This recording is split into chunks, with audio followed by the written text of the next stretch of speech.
The topic of my talk this afternoon is freedom of religion under the Malaysian Constitution.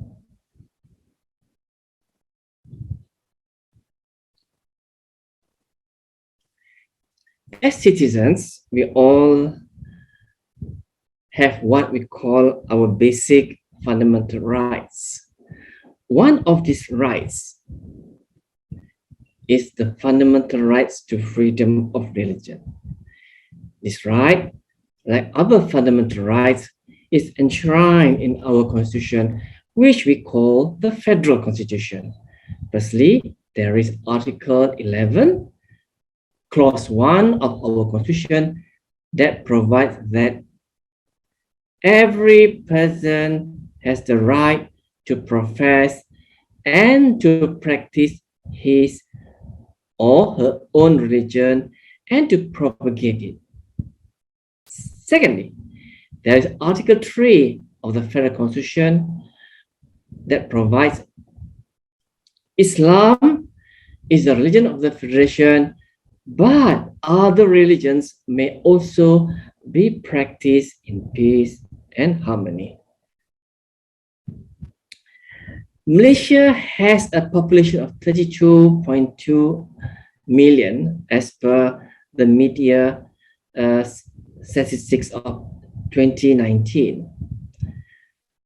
According to the most recent census in 2010, 61% of the population practices Islam. 19.8% Buddhism,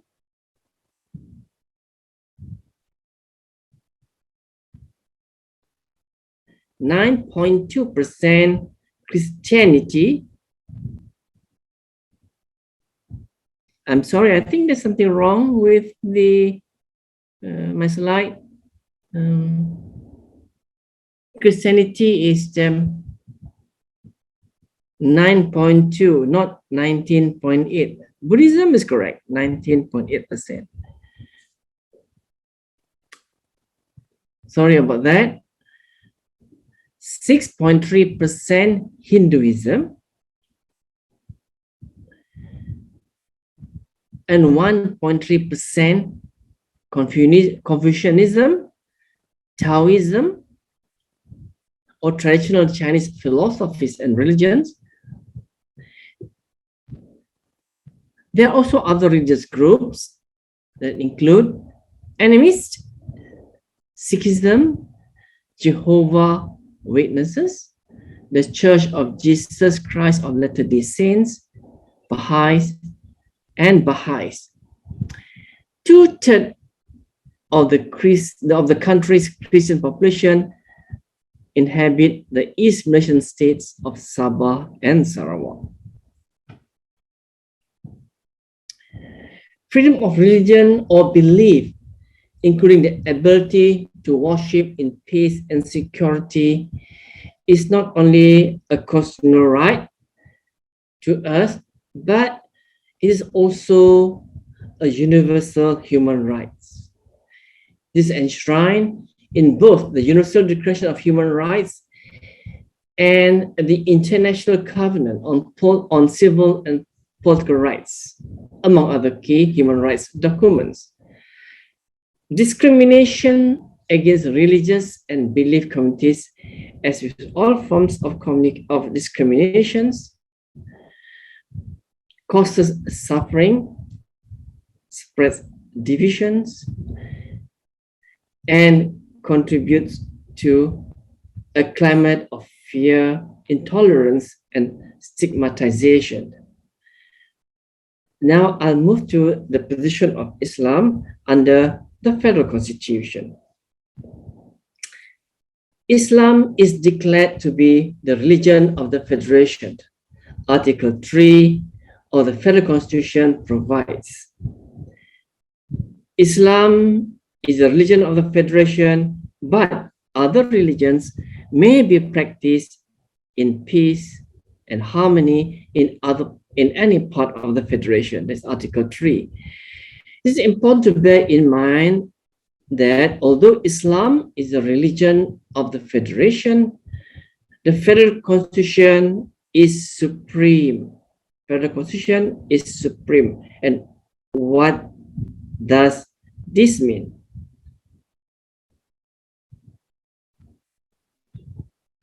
What this means is that the practices of the religion of Islam, as well as that of other religions, are subject to the provisions of the Federal Constitution.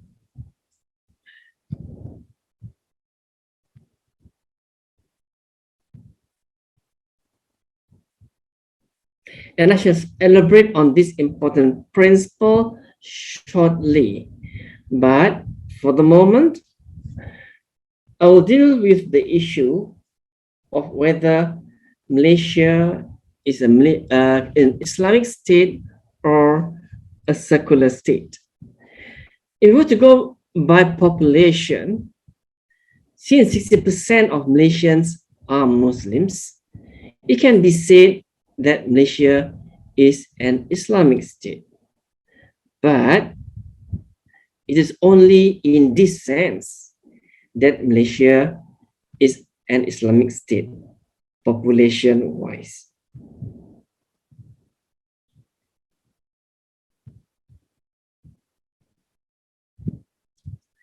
However, the question that should be asked is this, and this is the pertinent question: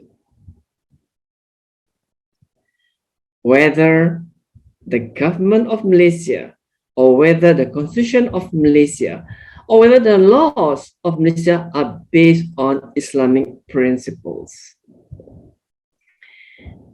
If this is the question that's asked, then clearly the government of Malaysia is not based on Islamic principle. The Constitution of Malaysia is not based on Islamic principle, and neither are the laws of Malaysia are based on Islamic principles.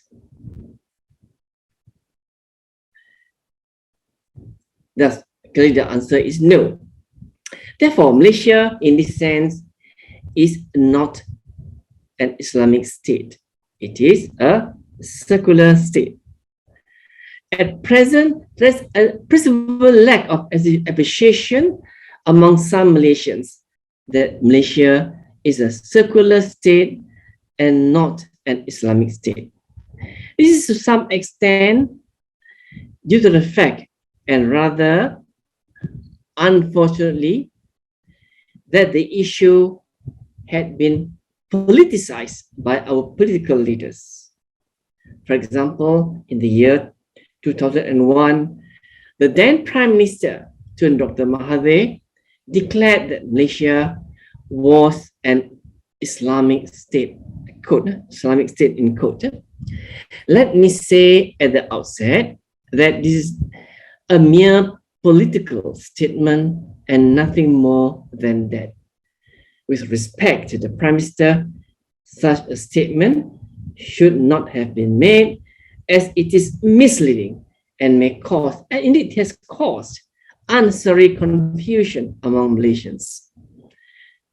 Ladies and gentlemen, forgive me if I have to repeat here that although Islam is declared to be the religion of the Federation, Malaysia is a secular state. That this is so was reiterated, or rather affirmed, by our first Prime Minister, Tunku Abdul Rahman, in a speech in 1959 before the Federal Legislative Council. This is what Tunku Abdul Rahman said, quote, "I would like to make it clear that this country is not an Islamic state, and it is generally, as it is generally understood. We merely provided that Islam shall be the official religion of the state." Unquote. In 1988, the Supreme Court, in the landmark case of Cik Omar bin Cik So against Prosecutor, I believe lawyers among the audience, please take note of this landmark case, was moved to interpret Article 3 and an appeal against a death sentence for drug trafficking and possession of firearms. The counsel for the appellant contended that since Islam is a religion of the Federation,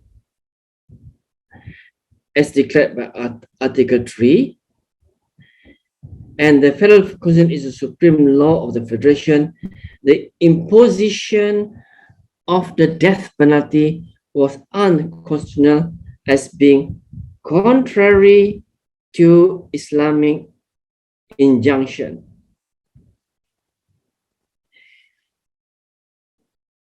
This is the decision of the court.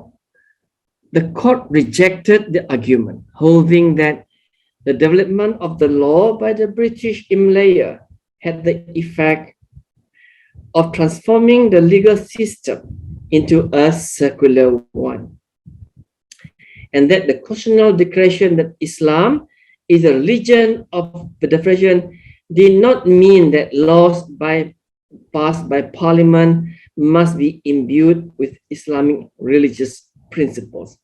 For to hold otherwise would be contrary to the constitutional and legal history of the Federation, and also to the Civil Law Act of 1956 that provides for the reception of English common law in this country. Now I come to the permanent provisions of the Federal Constitution, which affirm the fact that Malaysia is a secular state and not an Islamic state.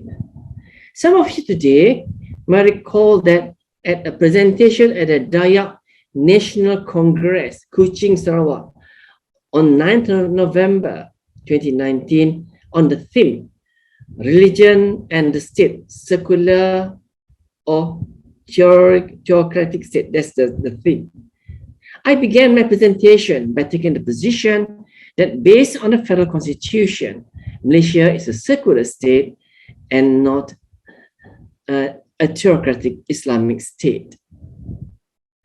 At the presentation, I alluded to Malaysia's basic law or the Federal Constitution, and I highlighted 10 features that uphold Malaysia's position as a secular state. But today, in order to save time, I shall only refer to 5 features, namely, number 1, while Islam is declared to be the religion of the state,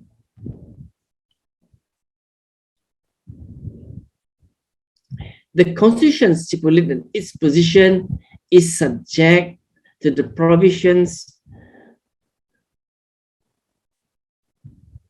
on fundamental liberties, citizenship, the separation of the legislative, executive, and judicial powers in Malaysia, federal-state relations, finances, elections, public service, etc. Article 3, Clause 4. Number 2, the Constitution proclaims itself to be the supreme law of the Federation as opposed to the holy book of any religion. That is Article 4, Clause 1. Number 3, the Constitution does not create a head of the religion of Islam for Malaysia. Number 4, the Constitution guarantees the rule of law and separation of powers.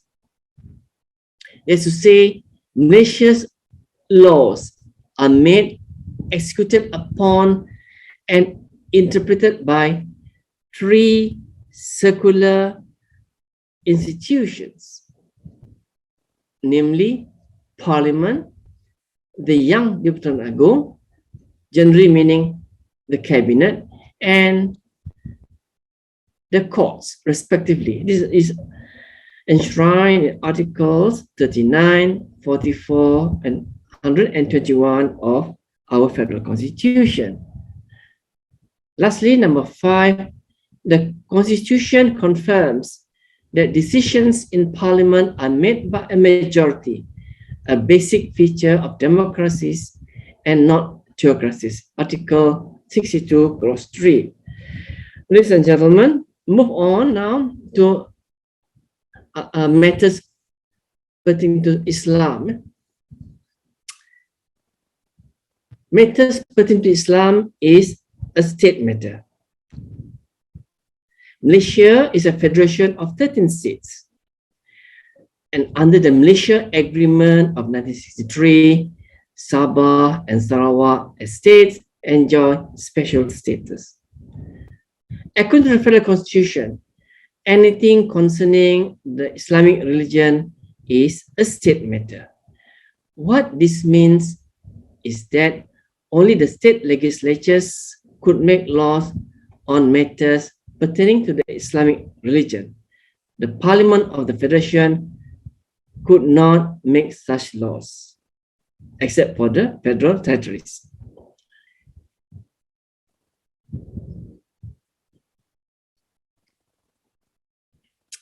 I now come to the Sharia courts. In Malaysia, we have two types of courts. First, the civil courts, and number two, the Sharia courts. The superior civil courts, namely the High Court, the Court of Appeal, and the Federal Court, are directly established under the provisions of the Federal Constitution. However, the Sharia courts are not directly established under the provisions of the Federal Constitution. They are merely established under the respective state laws pursuant to the state list under the ninth schedule of the Federal Constitution. According to the state list, the state legislatures, besides having the power to establish Sharia courts, are also empowered to legislate on Islam in regard to such matters as succession, marriage, divorce, maintenance, adoption, legitimacy, guardianship, etc., etc., and on most, and the creation of and punishment of offenses by person professing the religion of Islam.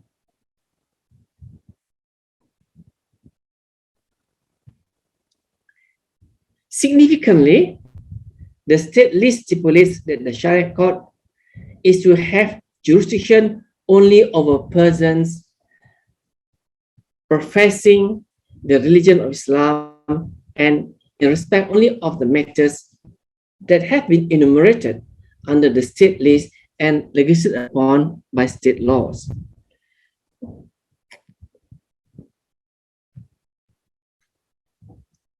I now move on to Article 121, Clause 1A of the Federal Constitution.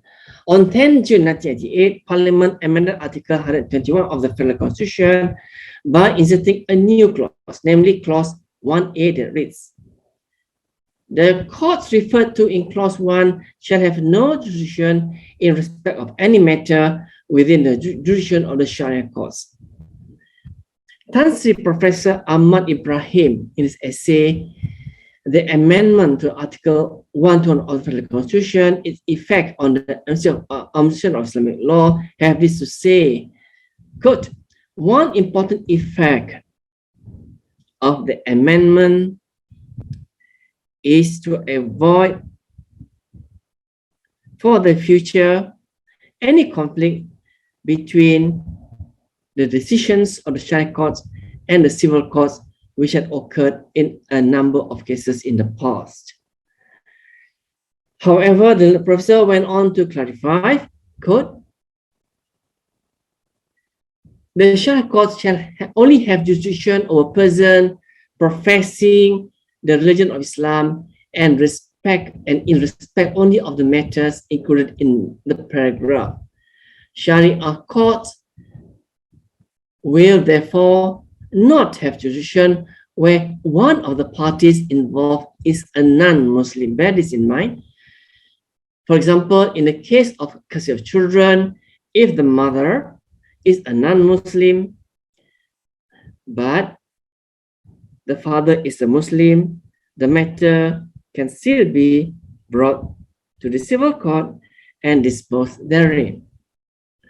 Ladies and gentlemen, this clause 1A of Article 21 has at times been misunderstood by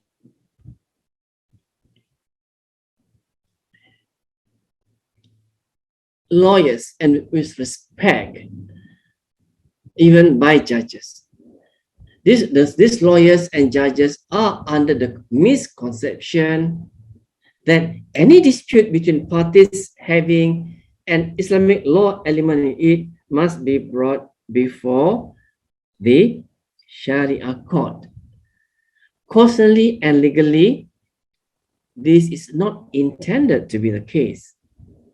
At the expense of repetition, I say here again that the Sharia court is to have jurisdiction only one person professing religion Islam, and number two, respect only of the matters that have been enumerated under the state list and pursuant to which jurisdiction has been conferred upon the Sharia court by state laws.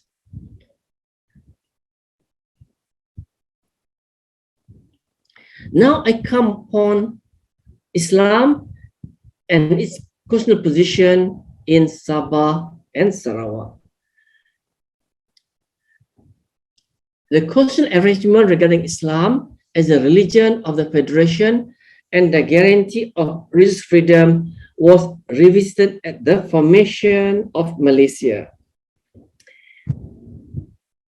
On its historical background, in the early 1960s, the governments of the United Kingdom, the Federation of Malaya,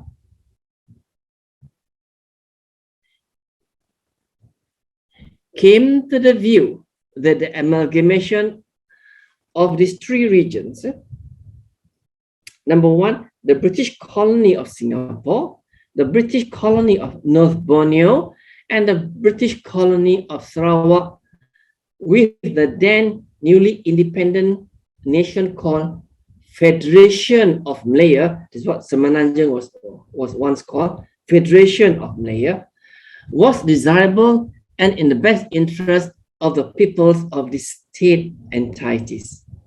The proposed new entity was to be called Malaysia. That's wrong in my slide. It's not Federation of Malaysia. Yeah? It's called to be called Malaysia.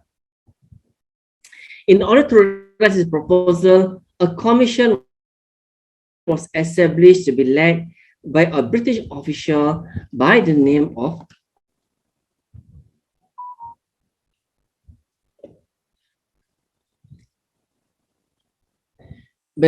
Lord Coble. The purpose of this commission, known as the Coble Commission, was, among others, to ascertain the views of the peoples of North Borneo, later to be called Sabah, and Sarawak on the question of the two British colonies joining in to form Malaysia and to make recommendation in the light of their assessment.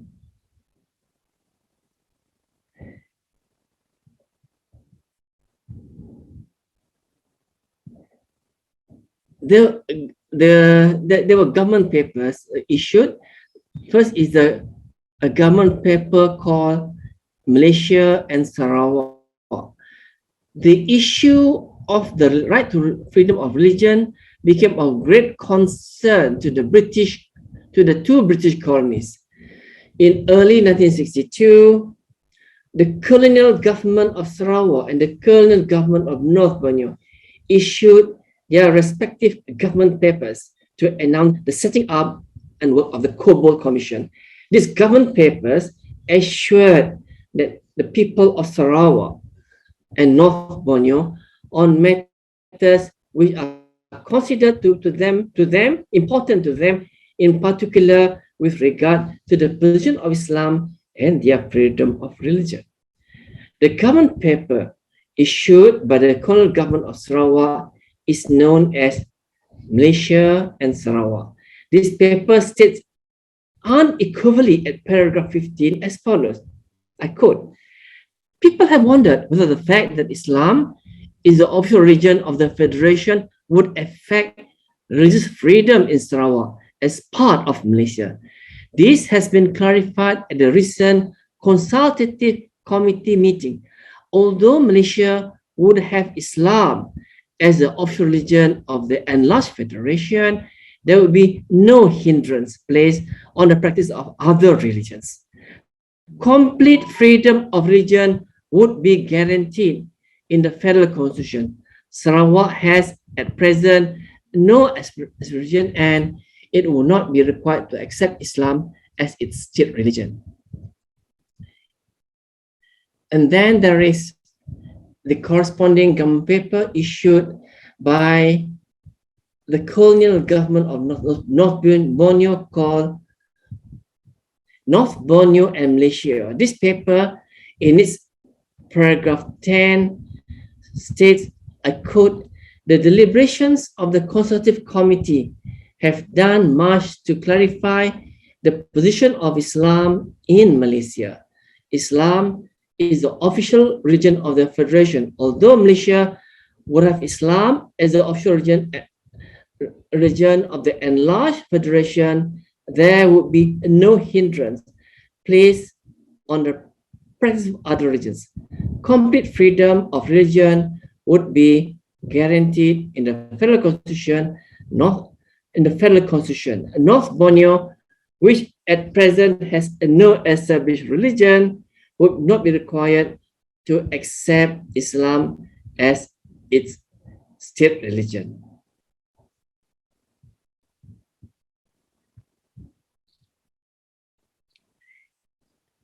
Then this was followed by a memorandum issued by a committee called the Malaysia Solidarity Consultative Committee. This committee came up with a report at paragraph 13, which says, "The committee directed a great deal of attention to the question of Islam as the religion of the Federation. It is satisfied that the acceptance of Islam would not endanger religious freedom within Malaysia, nor will it make Malaysia any less secular.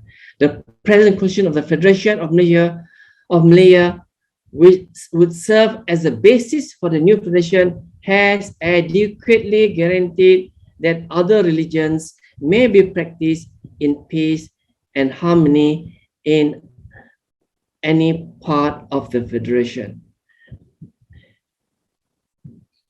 And then we have the recommendation of the Commission. We said, "Taking this point fully into consideration, we are agreed that Islam would be the national religion of the Federation. We are satisfied that the proposal in no way jeopardizes freedom of religion in the Federation, which in effect would be secular." Then the Commission was followed by the Intergovernmental Committee, the RGC, which came with a report touching on the 20 points memorandum from Sabah and the 18 points memorandum from Sarawak, which to save time, I won't go into detail.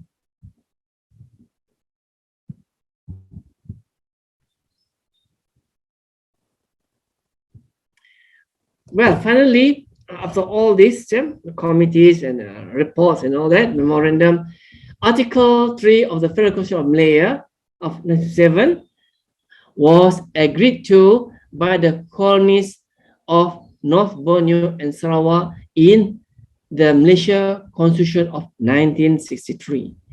It highly needs stressing that the reason for retaining the said Article 3 without any modification or further qualifications are the solemn assurances of the Malayan members of the Cobble Commission on both the secular nature of the new Malaysia as well as the guarantee of freedom of religion.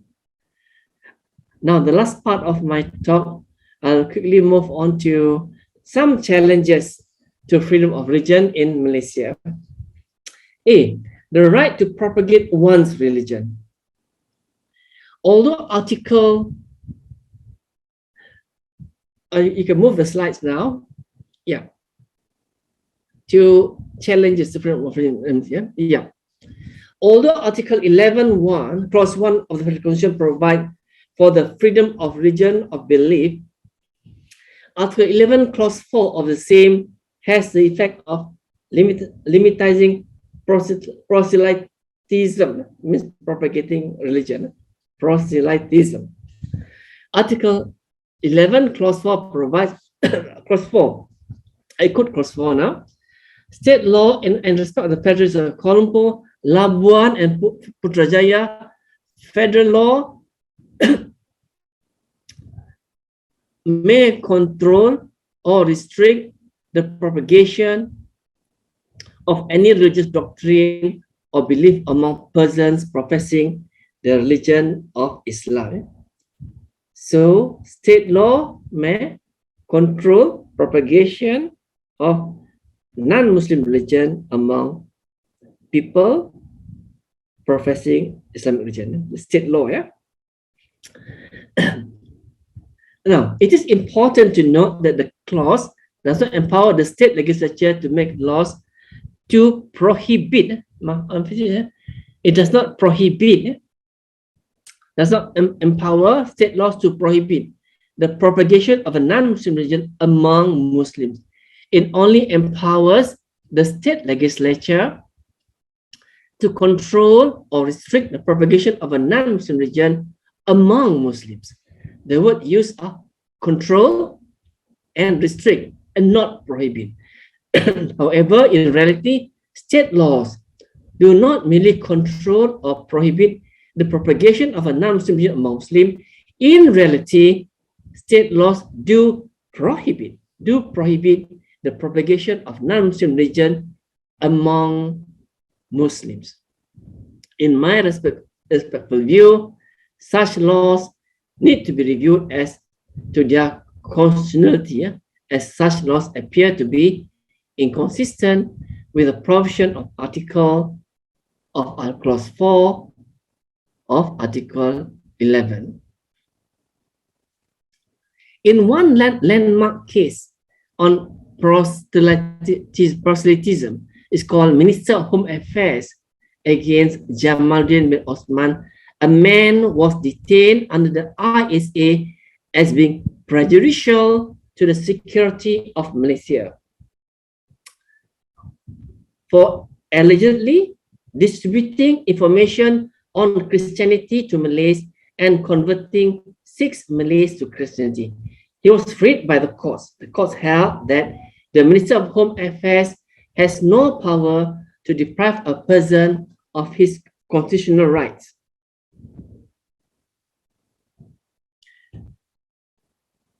To practice his religion. Now, the second challenge, B, a right of a Muslim person to convert to other religion.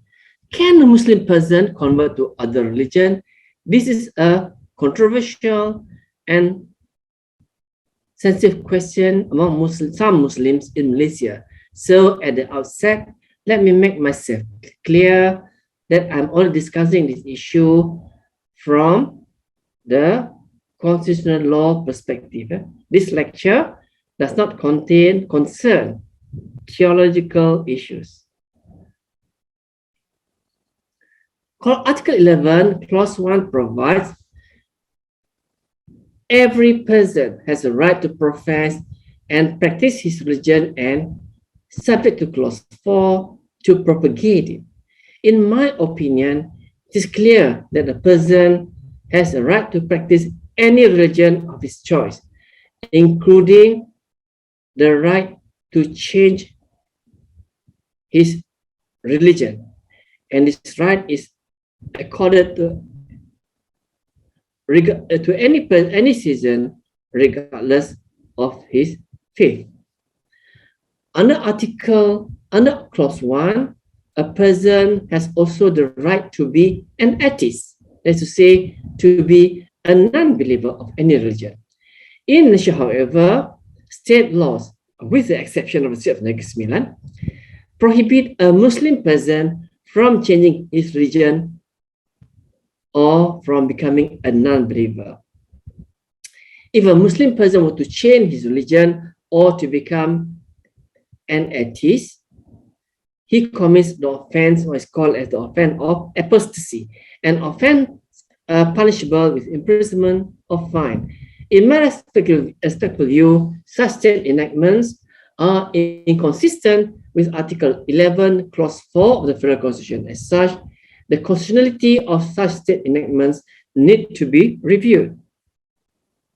However, in the state of Negeri Sembilan, a Muslim person is subject to certain legal procedure, is permitted to renounce the religion of Islam.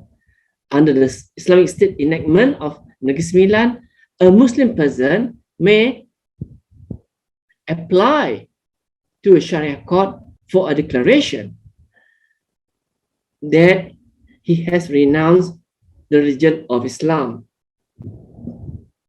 But before the court grants the application, the person concerned will be required to undergo a stringent procedure, including undergoing counseling.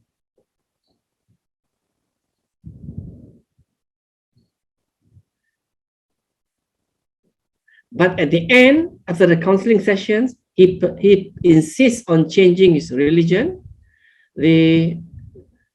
from Islam to some other religion. The court will grant the application, will grant the application subject to some conditions, right? Next, C, the Shia issue.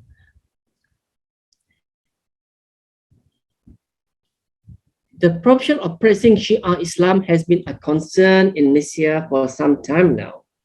Although Malaysia maintains good diplomatic relations with Iran and other Islamic countries that practice Shia Islam, over the years, many Shia followers have been arrested for merely attending close religious gatherings.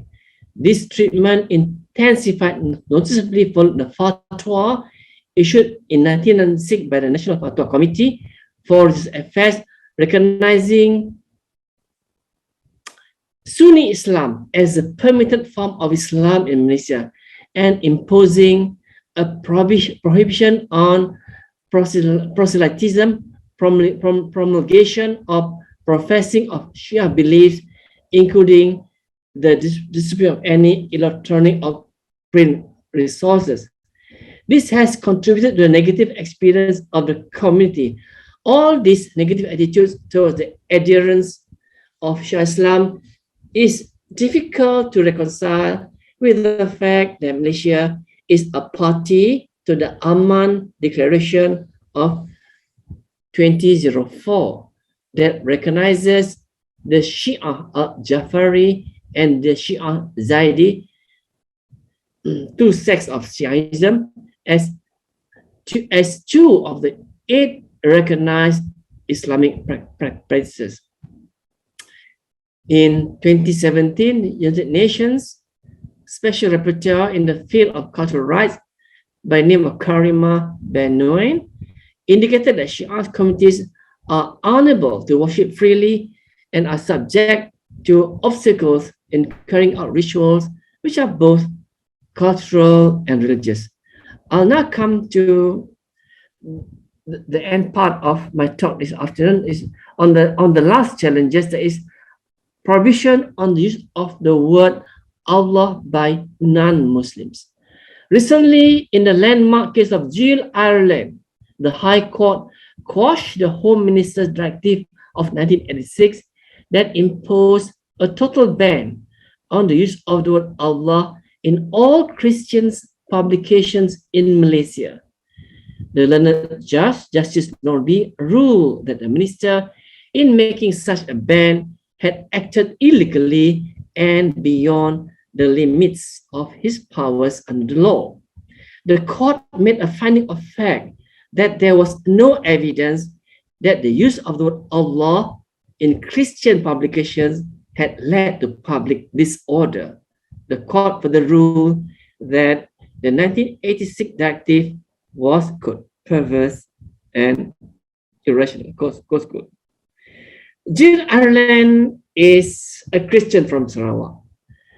She's a Malay-speaking Sarawakian, Putra Christian, of the Melanau ethnicity. She uses Malay language Bible called Al-Kitab, which contains the word Allah to refer to God. In May 2008, 8 Christian educational CDs belonging to Jill Ireland, which contain the word Allah in their titles, were confiscated by customs officer at the Ministry of Home Affairs. This confiscation was carried out purportedly pursuant to a minister's directive issued in 1986 pursuant to Section 9, Subsection 1 of the Printing, Presses and Publication Acts of 1984. This confiscation was carried out despite the fact that Allah had been used by the word Allah had been used by the Bumiputra Christians of Borneo for generations, for hundreds of years, and long before the formation of Malaysia. The High Court ruled that the provision violated Jill Ireland's right to freedom of religion under the Federal Constitution and her right to equality under Article 8. With that, ladies and gentlemen, I end my presentation. Thank you for listening.